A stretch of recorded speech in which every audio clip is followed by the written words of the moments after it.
Greetings and welcome back. Let me first apologize for my uncharacteristically long absence from producing videos. A little more than a week has passed since the last one. And the reasons for that are fairly simple. The search for a new flat. Now, the nuts and bolts of this search are effectively over, but there remains a fair amount of logistic work that needs to be done, and I am kept busy by it. However, this is a video I've had planned for a while, and I'd like to get it done now, and I have a bit of time, and I'm not rushing about the city doing these irritating, quote-unquote, real-life things. And before I proceed, I'd also like to thank the additional patrons who have joined. The support has been quite good, and I want to thank everyone who's supported in the past and supporting now and henceforth in the future. So thank you to everybody. Now today I want to talk about something that I have talked about in the past, but I want to add some additional information and approach it from a few more angles. Now, we've talked about education on several occasions. I've argued that education for everybody in the sense of university education is superfluous, so I want to expand on that first here and then move on to some other points, related points. Salient and relevant to this is an overview of the number of universities in a country compared to the relative population and how this can give us a sense of what's going on. So in Germany, for example, you have about 400 accredited institutions with a population of roughly 100 million people these days. Some of these people aren't German, whatever, approximately.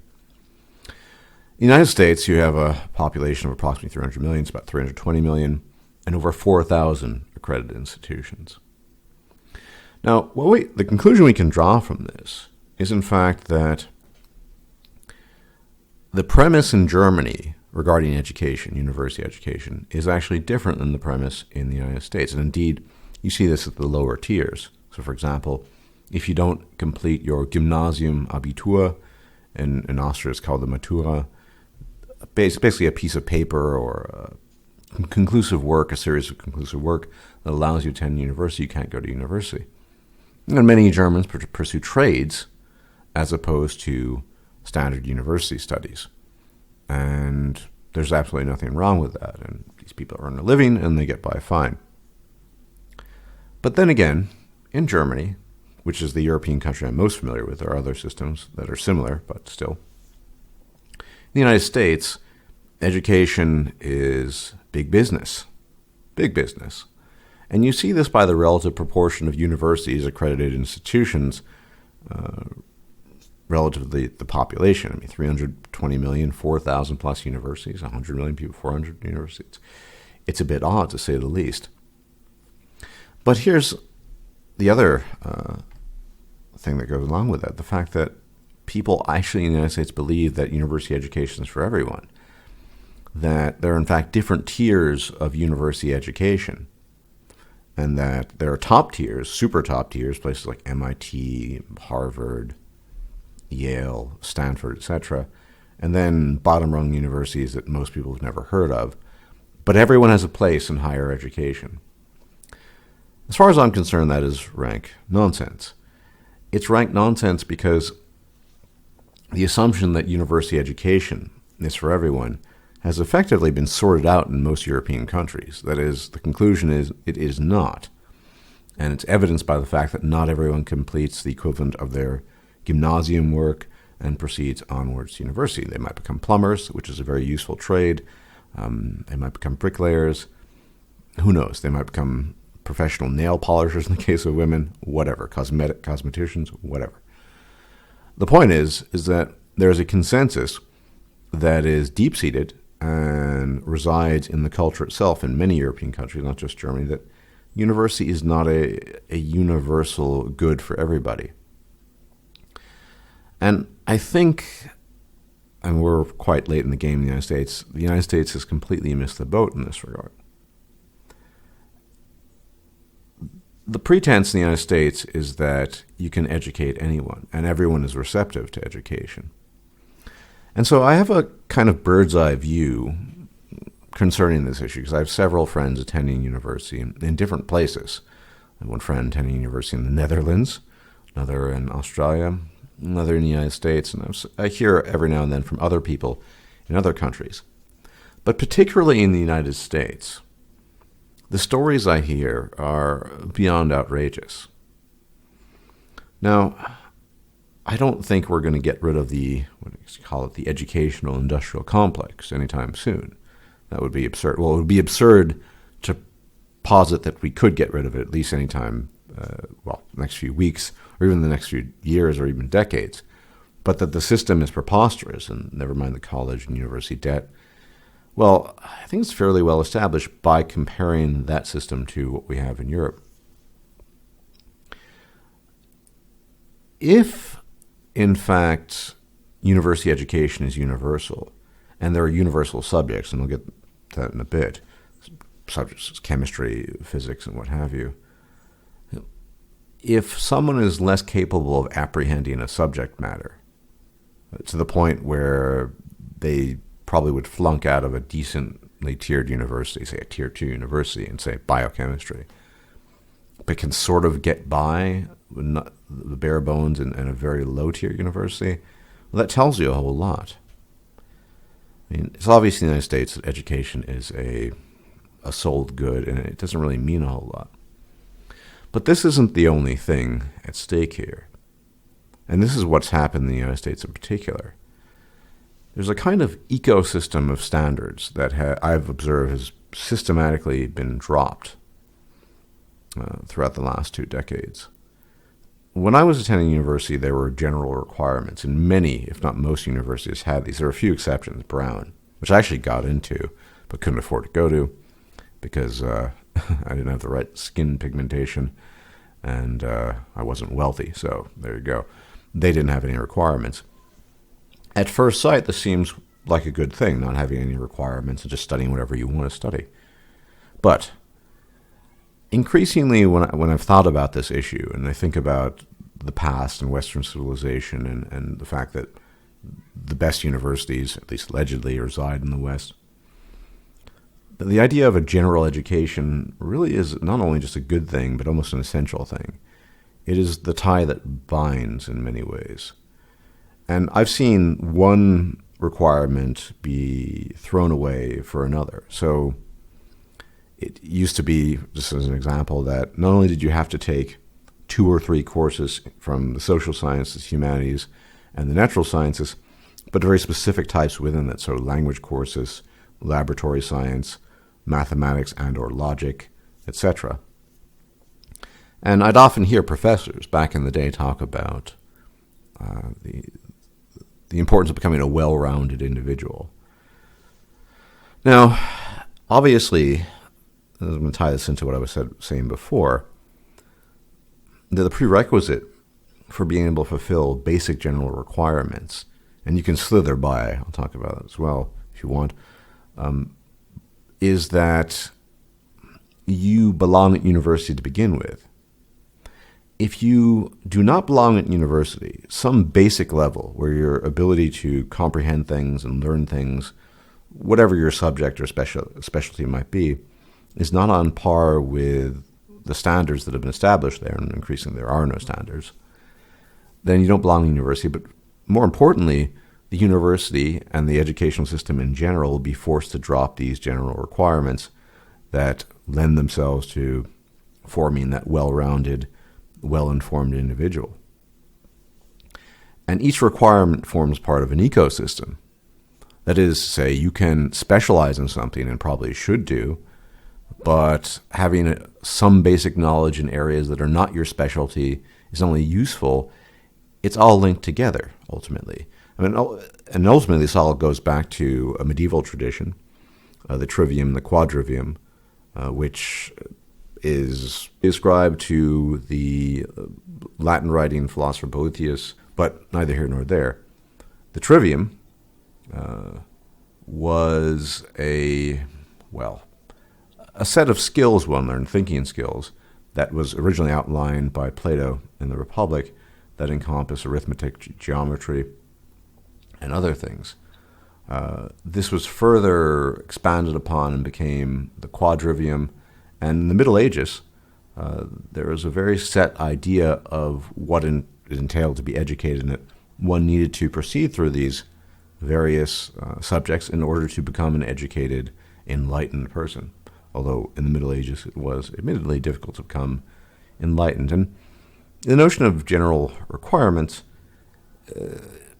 is basically one in which that tradition is carried onward, and it had long been a given at most American institutions, and I believe still in most German institutions. Certainly if you study the humanities, when I was studying Germany years ago, you had to complete something called the Latinum, Kleines, Großes Latinum.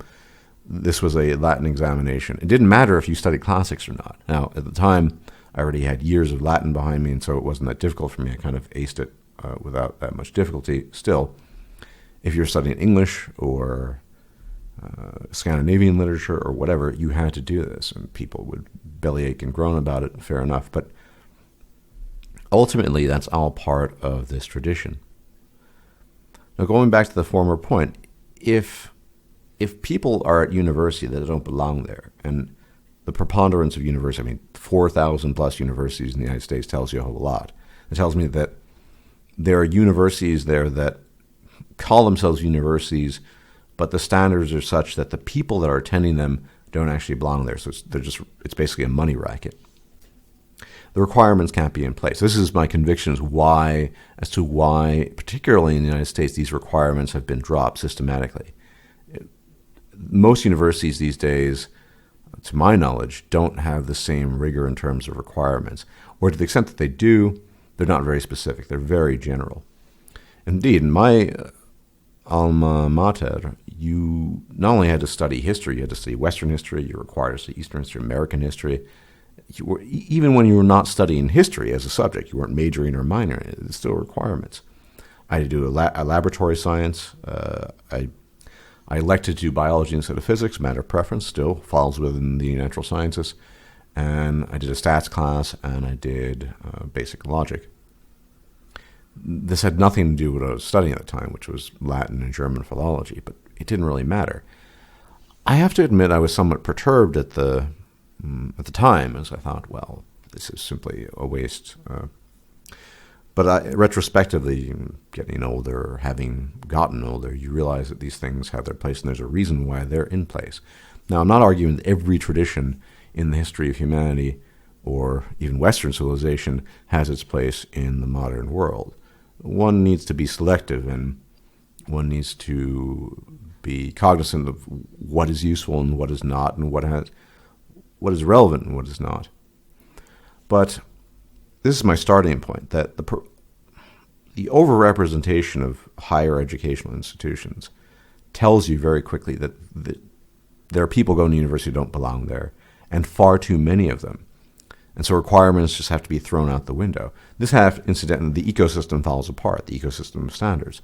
This has a ripple effect, because even at the most prestigious universities now, the quality is just, from what I hear, because I talk to people who do attend prestigious universities, just isn't there. Two of my master's degrees come from Russell Group universities. That's in the UK. These are a group of universities that are quote unquote hailed as outstanding research universities, whatever. University of York and Imperial College London, respectively. And I wasn't that impressed by the people there, at least through normal conversation. I couldn't judge their actual work necessarily, with a few exceptions, but it didn't really impress me. Now, the issue here, beyond the obvious that there are too many universities and it's a racket, there's another issue. That issue is an issue people talk about, the leadership. When the youth of today attend university and then proceed onwards and venture into the world, what will they do and who will be the leaders? Well, that's a tried and true topic. I've talked about it. Many people have talked about it. It's questionable whether or not we're going to have effective leaders. And some people argue, well, there's always somebody, or always will be somebody, who will stand out in the crowd and rise to glory and greatness. But let me propose to you a different angle in this regard. the leader requires followers. And based on information I've received repeatedly for a few years now from several people I know, much younger people at university, the quality of people attending university, by just the fact that they don't belong at university, period, tells me a whole lot, that many of these people cannot even follow things. I'll give you an example of this. So I have a friend who's attending university, finishing up his degree in history, and so he is taking a class on a certain period of history, German history or modern German history. And it used to be back in the day that, yes, people would sort of slipshod their way through coursework, maybe not read everything. But his impression, and based on what I've heard, not just from him, but from a few other people that will send me messages, is that the entire group of students in said course or class will not read any of the material. The professor is aware of this too, incidentally. And I've come up with a term, too stupid to be indoctrinated. So, as we all know, universities are very left-leaning, to say the least. And this particular professor that I've heard about is fairly left-leaning, well, exceptionally left-leaning, and wants to indoctrinate the students in accordance with his beliefs. But there's an interesting phenomenon afoot here, and that is the phenomenon of too stupid to indoctrinate. When your only concern is sipping your latte and texting your girlfriend and asking your boyfriend to buy you things, we'll make up a name here. We'll call this girl Anna, sitting in the back, drinking lattes, who cannot answer a single question posed to her, doesn't read the material. Well, I'd say that that's a recipe for non-follower material for the future leadership, whatever that leadership might be. And this Anna, this mythical Anna, is not unique. There's also Jason, who's equally inept. And these people are absolutely clueless about anything. They simply have, well, look, these days, the informed individual at best tends to be what is called in German a Fachidiot, so somebody who is too heavily specialized, literally a subject idiot, but it's too heavily specialized in something and knows nothing else. These people know nothing beyond the ability to play with their smartphones and order at a drive-through. I call this category of people too dumb to indoctrinate. Now, it's an interesting type of resistance because there are other people who are just smart enough to absorb some of these ideas. And so I think a lot of what you see these days in terms of education and these insane student movements are people, these are people who are reasonably smart. I don't want to guess what their IQ is in particular, but I would say they must be about 115, 120, so they can grasp certain concepts and understand certain things, although they're not exceptionally bright. And so they absorb these ideas and they run with it and they act like lunatics. But increasingly, I think the majority of Americans, particularly the majority of quote-unquote college-educated Americans or Americans attending college, most of them are attending these universities that shouldn't exist in the first place. And they are effectively too stupid to be indoctrinated. Now, if they're too stupid to be indoctrinated into some liberal dogma about either German history or American history or really just the politics in the world at large, I shudder at the thought that they are likely not subject to being given leadership and offered leadership. They simply, we're talking about a new generation of people that have the world of knowledge at their fingertips, and more than any other generation prior to them, make as little use of that as possible. And I'm not just thinking this or suggesting this. I hear this all the time from much younger people who know what's going on because they see these people interact. So we're getting to the end here. I don't think, obviously, we can dismantle the educational system, particularly the American one, and get rid of this total fluke of having way too many universities and way too many people attending university. It's just a waste of time. for most people. But what's more concerning, I think, is this new category, which I call too dumb to be indoctrinated. And I don't know what you do with that, because here's the thing. Statistically, yes, people will rise to the top. There will be outliers. Somebody will get there and will be smart and competent. How competent is open to question, but still there will be somebody there. But when the hordes and masses are too dumb to be indoctrinated into anything, they're also not going to be able to follow anything. My solution to this, by the way, theoretically, is fairly simple. It involves giving the people what they want. People are told they need university education, but the hordes of unknowing, they are very content with texting, drinking lattes, and fucking, and doing all the things that normal people enjoy. They're not interested in anything related to higher education. That includes humanities, and these, like I said, these are the types of people that can't even be indoctrinated into what is sometimes generically called cultural Marxism. I think it's a bit more complicated than that, but we'll call it that. They're too dumb to even understand, quote-unquote, cultural Marxism and accept the ideas and run with it and act like a bunch of lunatics, which in some ways is a good thing, because all they care about is lattes, fucking, and socializing. But something needs to be done about this, because related to this, of course, is this gap between Belmont and Fishtown. So, I mean, the cognitive elite. The cognitive elite they're just light years ahead of some of these younger people. Although I'd argue that the cognitive elite are really not in touch with some of the basic precepts that have gone into education still. And on a final note, what's really helpful, or what would be, to those who can actually absorb the material and knowledge, is a sense of unity through the acquisition of knowledge and education. And by this I mean the Western tradition. Now, the Western tradition is something that's just part of Western history. And, of course, this has been under assault by people, certain types of people, of certain political beliefs and backgrounds.